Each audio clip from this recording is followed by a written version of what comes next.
গতকালকে একটা বার্তা পাঠিয়েছে ডোনাল্ড ট্রাম্প, এটা নিয়ে আমি গতকালকে কথা বলেছি। তারপর আজকে আমি মনে করি যে আজকেও কথা বলার প্রয়োজন আছে, কারণ এটা এত গুরুত্বপূর্ণ বিষয়, এত সিরিয়াস একটা ইস্যু। আমাদের স্বাধীনতা, সার্বভৌমত্ব এবং জাতীয় অস্তিত্বের প্রশ্নে একটি বিরাট ইস্যু এই চুক্তি। এই চুক্তি বহু বছর পর্যন্ত করতে চেয়েছিল প্রধানমন্ত্রী শেখ হাসিনা, রাজি হয়নি, যার জন্যই তাকে দেশ ত্যাগ করতে হয়েছে, এই অপমানজনক পরিণতি ভোগ করতে হয়েছে। এই যে তারিখ দিয়ে আসলো, এই চুক্তি মানে এই দাসখত দিয়ে আসছে যে তারা যেটা বলবে সে সেটা শুনবে, সে সেটা পালন করবে। বাংলাদেশের স্বার্থ দেখার জন্যে না, আমেরিকার স্বার্থ দেখার জন্য তারিখ দিয়ে এখানে আসছে, যার জন্যে অনেক মেকানিজম করে তারপরে তাকে এই অবৈধ একটা নির্বাচন, নানান ভাগ বাটোয়ারা, যেটা এখন তাদের সঙ্গীরাই বলে ভাগাভাগির নির্বাচন, ভাগ বাটোয়ারার নির্বাচনের মাধ্যমে আজকে তারেক জিয়া ক্ষমতায় বসেছেন। এবং ক্ষমতা বসার সাথে সাথেই তাকে নোটিশ করা হয়েছে, তাগাদা দেওয়া হয়েছে, যেসব কাজগুলো তোমার সাথে কথা হয়েছে, এটা অ্যাপারেন্টলি তাই বুঝিয়েছে। এই বসার সাথে সাথেই নোটিশ, অভিনন্দনের নামে। বাংলাদেশের ইতিহাসে কখনোই এরকম কোনো গ্রিটিংস বা ফেলিসিটেশন কোনো রাষ্ট্রপ্রধান, আমেরিকা তো নয়, কেউ দেয়, অন্য কেউ তো নয়, এমনকি আমেরিকাও দেয়নি। শেখ হাসিনা 5 বার প্রধানমন্ত্রী হয়েছে, 5 বারই আমেরিকা অভিনন্দন জানিয়েছে, শুভেচ্ছা জানিয়েছে। কখনোই কোনো শুভেচ্ছা বার্তার মধ্যে এই অপ্রয়োজনীয়, অপ্রাসঙ্গিক, অসম্মানজনক, লজ্জাজনক, অপমানজনক এইসব ভাষা ব্যবহার করা হয়নি।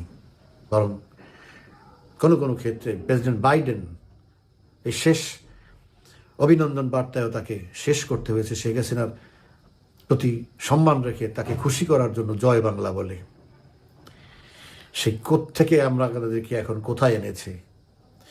কারণ তারেক জিয়া তো বাংলাদেশে বসে বাংলাদেশের প্রধানমন্ত্রী, বেসিক্যালি সে তো আমেরিকাকে দাসখত দেওয়া, আমেরিকার প্রতিনিধি হিসাবে বাংলাদেশে দায়িত্ব গ্রহণ করেছে।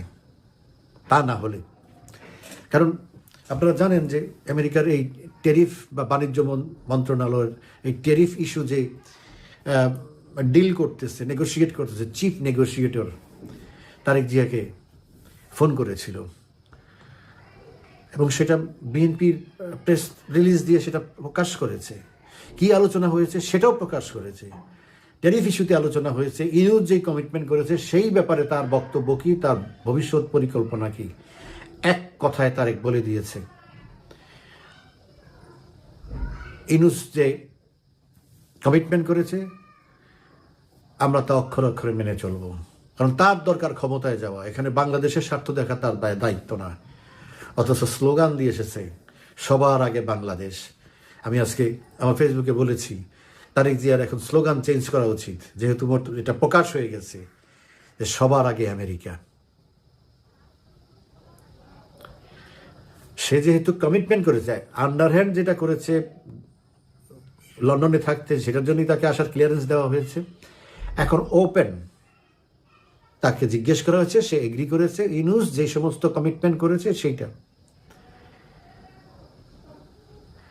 এবং নির্বাচনের মাত্র 3 দিন আগে 9 তারিখে এরকম একটি চুক্তি করে, যা অশোভন, যা করা উচিত হয়নি। তারেক জিয়া বলেও নি, বাধাও দেয়নি যে আপনি করেন না, আমি দেখে তারপরে করবো, কিছুই না, সমর্থন দিয়ে গেছে। কারণ সে তো ব্ল্যাঙ্ক চেক দিয়ে দিয়েছে আমেরিকাকে, আপনারা যা খুশি লিখে নেন, এখানে এমন যা খুশি লিখে নেন, বাংলাদেশের কি দরকার, আপনাদের কাছে কি সুবিধা দিতে হবে আপনারা লিখে নেন, ইউনুস সাহেব এটার পক্ষে স্বাক্ষর করে দিবে, বাকি কিছু আসলে আমি করব। এবং তাকে সেটা করতেই হবে, কারণ যে ক্ষমতায় বসাতে পারে সে ক্ষমতার থেকে সরাতেও পারে। It's very simple thing, simple equation. So Tarique জিয়াকে এখন আমেরিকার ডিমান্ড ফুলফিল করতে হবে। আমেরিকার ডিমান্ড কি সেটা ট্রাম্প ওপেন বলে দিয়েছে, আপনারা শুনেছেন, দেখেছেন পত্রপত্রিকায়। ডিটেলস। আমেরিকার ডিমান্ড হলো বাংলাদেশ থেকে কয়েক লক্ষ কোটি টাকার বাংলাদেশ আমেরিকার পণ্য কিনতে হবে এবং টাইম বেঁধে দেওয়া আছে 5 বছরের মধ্যে, 10 বছরের মধ্যে, 15 বছরের মধ্যে। কত বিলিয়ন ডলারের লস হবে তার কোনো হিসাব নেই। জানেন কি চুক্তি? আমেরিকার যে পণ্যটা বাংলাদেশে আসবে সেই পণ্যটার দাম যা থাকবে, ধরেন 100 টাকা থাকবে একটা পণ্য, ধরেন গমের দাম 7 লক্ষ টন গম কিনতে হবে। তো এই গমের দাম যদি হয় $280, তাইলে আমি যদি রাশিয়ার থেকে, ইউক্রেন থেকে বা অন্য কোনো দেশ থেকে $230 বা $240 আমি গম কিনতে পারি, আমি কিনতে পারবো না। কারণ তাইলে তার এটা আর পোষাবে না, ওই দামে না, ওই বেশি দামে কিনতে হবে। শুধু তাই না, আমেরিকার যেসব পণ্য বাংলাদেশের জন্য ট্যারিফ ফ্রি করে দিয়েছে সেই পণ্যগুলো বাংলাদেশে আসবে। এই পণ্যের যে দাম, এর চেয়ে কম দামে আমি যদি ভারত, চায়না বা অন্য কোনো দেশে পাই, আমি সেটা কিনতে পারবো না, এখান থেকেই নিতে হবে। এটা চুক্তি। না নিলে আবার আমাদের দেশ থেকে যে পণ্য ওখানে যাবে সেগুলির উপরে 37% ট্যাক্স ইম্পোজ হবে। চিন্তা করা যায়? এটা কোনো স্বাধীন তো দূর, সার্বভৌমত্ব আছে আমাদের সার্বভৌমত্ব মানে কি? আমার যা খুশি, যেখানে খুশি, আমার দেশের স্বার্থে আমি সেটা করব, সেটাকে এখন রদ করা হলো। এই সার্বভৌমত্ব বিকিয়ে দিয়েছে তারেক এবং ইউনূস। আরও কি? এটা তো আমি একটা এক্সাম্পল দিলাম, গম, ভুট্টা আনতে হবে, কটন, তুলা। আমরা 25-30% কম দামে তুলা আমরা ভারত থেকে আনতে পারি, তুরস্ক থেকে আনতে পারি, রাশিয়া থেকে আনতে পারি। শুধু তাই না, কম দাম না, আমরা যেখানে 7 দিনের শিপমেন্ট পাই সেখানে আমাদেরকে 45 দিনের জন্য অপেক্ষা করতে হবে আমেরিকার থেকে যে কোনো পণ্য আনতে, বাল্কে মানে শিপে। তো লিড টাইম, যারা এক্সপোর্ট করে, আমি 35 বছর পর্যন্ত এক্সপোর্ট ইম্পোর্টের ব্যবসা করি। আমি যখন গার্মেন্টসের মালিক হয়েছি তখন আমি ছিলাম সবচেয়ে কম বয়সী, 91 সালে শিল্পপতি। যারা গার্মেন্টসের ব্যবসা করে মালিক, সরাসরি যারা ডিল করে, তারা ব্যবসাতে অত্যন্ত অভিজ্ঞতা না হলে তারা এই ফ্যাক্টরি চালাতে পারে না, এই ব্যবসা চালাতে পারে না। আমি 87 সাল থেকে ক্লিয়ারিং ফরওয়ার্ডিং এজেন্সির ব্যবসা করি। সমস্ত এক্সপোর্ট ইম্পোর্টের বিষয়গুলো আমার মাথায়। আমি শুনে কথা বলা না, শুনলে তো জ্ঞান অর্জন করা যায়, আমি প্র্যাকটিক্যালি প্র্যাকটিস করা।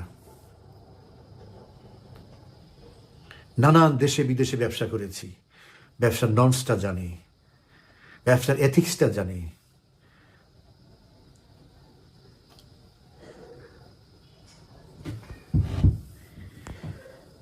আমরা ওই কল্পনার থেকে কথা বলি না, বাস্তব অভিজ্ঞতা থেকে কথা বলি, দেখে বুঝে শুনে কথা বলি।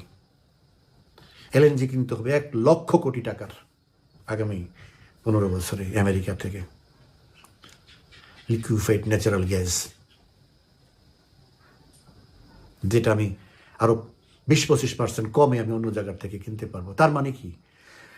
আমাদেরকে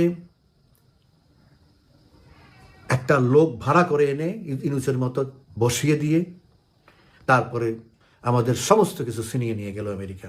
এটা একটা প্রতিশোধ। তারা আমাদের মুক্তিযুদ্ধের বিরোধিতা করেছে, এই দেশ স্বাধীন হোক তারা চায় নাই। আমরা যখন স্বাধীন হয়েছি তারা পদে পদে আমাদেরকে শিক্ষা দিবে, ক্ষতি করবে। আজকের না 74-এর দুর্ভিক্ষ, টাকা দেওয়া, কেনা, জাহাজ অর্ধেক পথ থেকে এসে ফেরত নিয়ে গেছে। যদি তারা না বিক্রি করতো, আমি অন্য জায়গা থেকে বঙ্গবন্ধু আনতো, তাইলে এই মানুষগুলো মরতো না। এই যে 30-40 হাজার মানুষ মারা গেছে, কষ্ট পেয়েছে, দুর্ভিক্ষ হয়েছে, এই মানুষগুলি তো মরতো না। এই মানুষগুলি মেরেছে, ডেলিভারেড অ্যাটেম্পট। ইচ্ছাকৃতভাবে এই পরিস্থিতি সৃষ্টি করছে, মানুষ যেন বঙ্গবন্ধুর প্রতি শ্রদ্ধা সমর্থন হারিয়ে ফেলে। আমার টাকা দিয়ে কেনা মাল সে দেয়নি, তারপরে কোনো কিছুতেই যখন বঙ্গবন্ধুকে আর দমাতে পারে তখন তাকে হত্যা করা হয়েছে।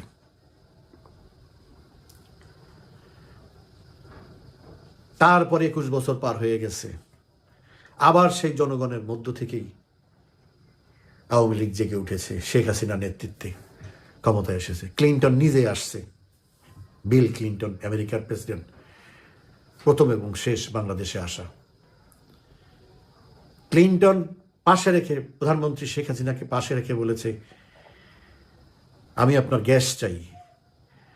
মুখের উপরে শেখ হাসিনা উত্তর দিয়ে দিয়েছে, আগামী 50 বছরের রিজার্ভ রেখে যদি থাকে তাইলে আমি গ্যাস দেব। এটাই শেখ মুজিব, এটাই শেখ হাসিনা, এটাই বঙ্গবন্ধুর রক্ত। দেশের স্বার্থে কোনো আপোষ করবে না। দেশের স্বার্থে আপোষ করে নাই শেখ মুজিব, পরিবার সহ নিহত হয়েছে, আপোষ করেনি। দেশের স্বার্থে আপোষ করেনি। শেখ হাসিনাকে একটা দেশকে গড়ে তুলেছে 15 বছর, আর আগের 5 বছর 20 বছর অক্লান্ত পরিশ্রমের মাধ্যমে। সেগুলি এদের কাছে কোনো মূল্য নাই। তারা তাদের মতো ষড়যন্ত্র করে, আর্টিফিশিয়াল আপরাইজিং করে তাকে দেশ ত্যাগ করতে বাধ্য করেছে। এখন শুধু এইটাই না, কত বলে, এটা অনেক কথা বলা যায়, সময় কম, আমি আর বলবো না এটা বিষয়ে। আরেকটা চুক্তি তাকে করার জন্য এই চিঠির মধ্যে হুমকি দিয়েছে, দ্রুত করার জন্য হুমকি দিয়েছে, তাগাদা দিয়েছে। সামরিক চুক্তি মানে সামরিক বাহিনীকে তার মতো করে সে সাজাবে, এবং আমি তার কাছ থেকে ডাবল টাকা দিয়ে অস্ত্র কিনতে হবে। আমার তার অস্ত্র তো আমার কেনা দরকার। আমি কার কাছ সাথে যুদ্ধ করব? কিসের যুদ্ধ করব?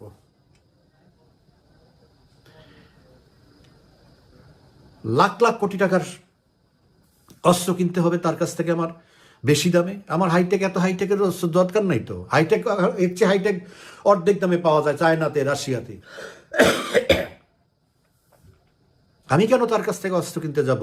সে আমাকে বাধ্য করতেছে, এখন আমাকে বাধ্য করতেছে না, মানে দেশকে বাধ্য করতেছে, কারণ দেশে তার লোক বসা। সে ওখান থেকে যা বলবে এখান থেকে তাই করতে হবে। সে কি আমাকে F-35 বিমান দিবে? আমি পয়সা দিয়ে কিনবো? দিবে না। বলবে যে এটা তোমরা এটা কেনার লায়ক না। সে আমাকে দিবে F-16, যেটা এখন পৃথিবীর কেউ কিনে না, অবসোলুট হয়ে গেছে, ব্যাকডেটেড হয়ে গেছে। ওই রাশিয়াতে পাঠাইছে কিছু, ইউক্রেনে পাঠাইছে, উঠতেই পারে না। ওই কোনো রকম সুরঙ্গের থেকে বাইরে রানওয়ে আসার সাথে সাথে মিসাইল মেরে উড়িয়ে দেয়। তাদের কম্পিটেবল বিমান হলো এখন F-16, F-35 দিবে না। তাদের যারা একদম নিয়ারেস্ট ডিয়ারেস্ট ফ্রেন্ড, তাদেরকে তাও এখন অর্ডার দিলে 10 বছর পরে আসবে, কিন্তু টাকা দিতে হবে। এখন অ্যাপাচি হেলিকপ্টার দিবে আমাদেরকে? দিবে না। আমরা লায়ক না, ওটার উপযুক্ত না।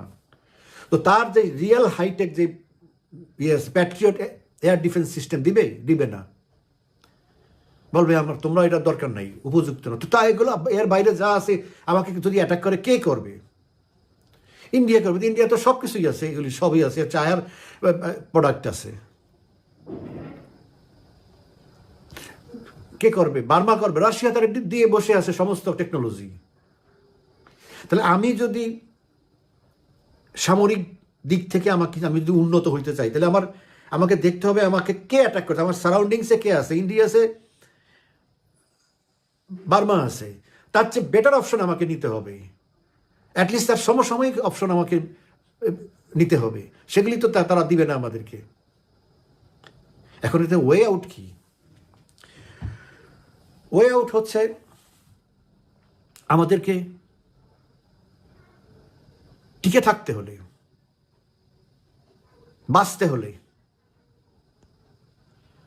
আমাদেরকে সামরিক চুক্তি করতে হবে। এবং সেটা ভারতের সাথে। আমার আর এই সেনাবাহিনীর প্রয়োজন নেই। 50,000 কোটি টাকা বছরে খরচ করে এই সেনাবাহিনীর প্রয়োজন নেই। এই সেনাবাহিনীকে হাতে রাখার জন্য, নিয়ন্ত্রণ করার জন্য তারা বহু গেম, একবার যখন খেলা শুরু করছে এখন আর তারা এটা হাতছাড়া করবে না।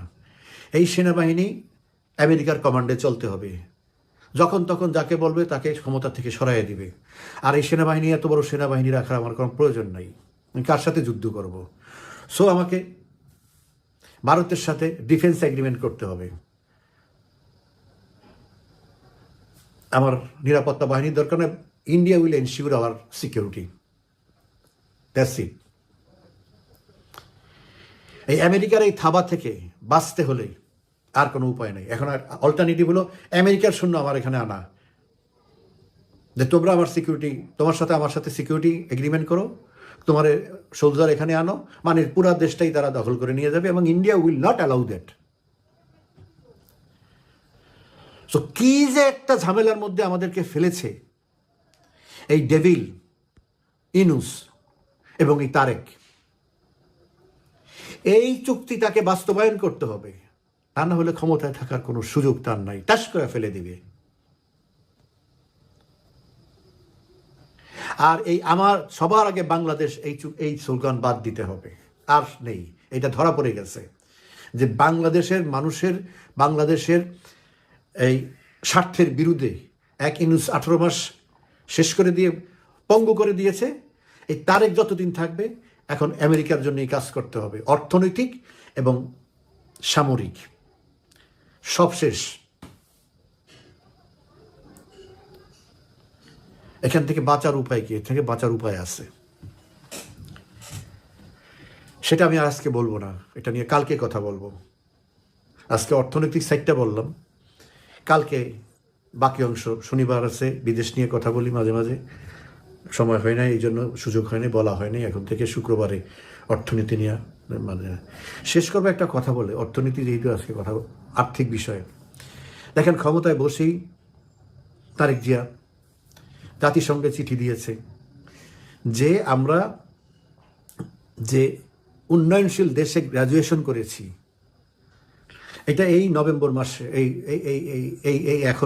এই বছরের নভেম্বর মাসে সেটা আমরা নিম্ন আয়ের দেশ থেকে মধ্যম আয় এবং অনুন্নত দেশ থেকে, লিস্ট ডেভেলপিং কান্ট্রি থেকে আমরা ডেভেলপিং কান্ট্রিতে প্রমোটেড করেছে শেখ হাসিনা।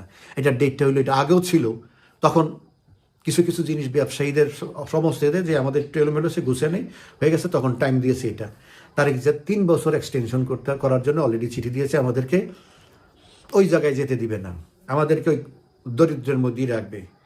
শেখ হাসিনা 15 বছর কষ্ট করে এই যে গ্রাজুয়েশনটা করলো, এই যে আপলিফটেড করলো, আমাদেরকে উপরে উঠালো, তারা সেটা এখন সেখানে যাবে না। ওই সাইফুর রহমান তত্ত্ব,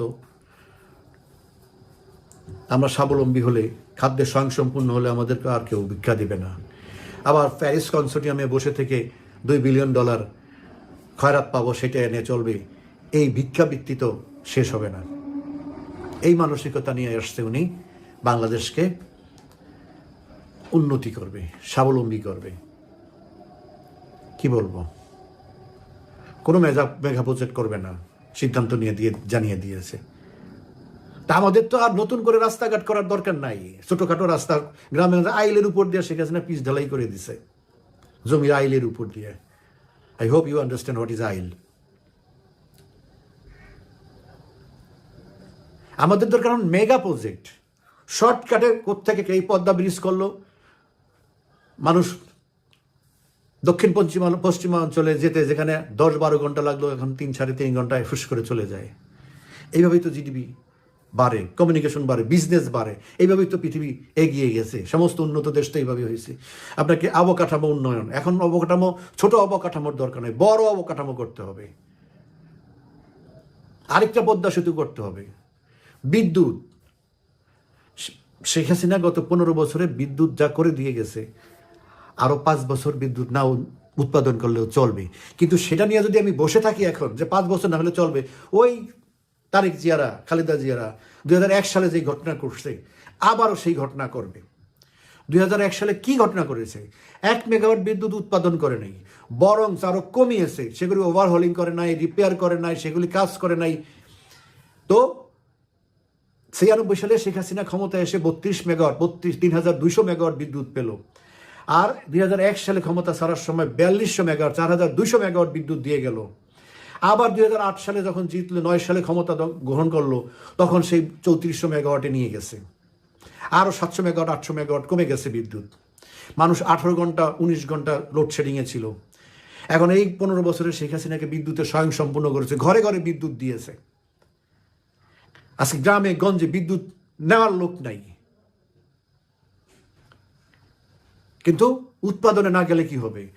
আমাদের প্ল্যান ছিল 4800 মেগাওয়াট, 4800 মেগাওয়াট আরেকটা পারমাণবিক বিদ্যুৎ কেন্দ্র করা হবে সে রাশিয়ার ফাইন্যান্সে। সাহস আছে তারিক জিয়ার এই চিন্তা করা তো দূরের কথা। ঢাকা শহরকে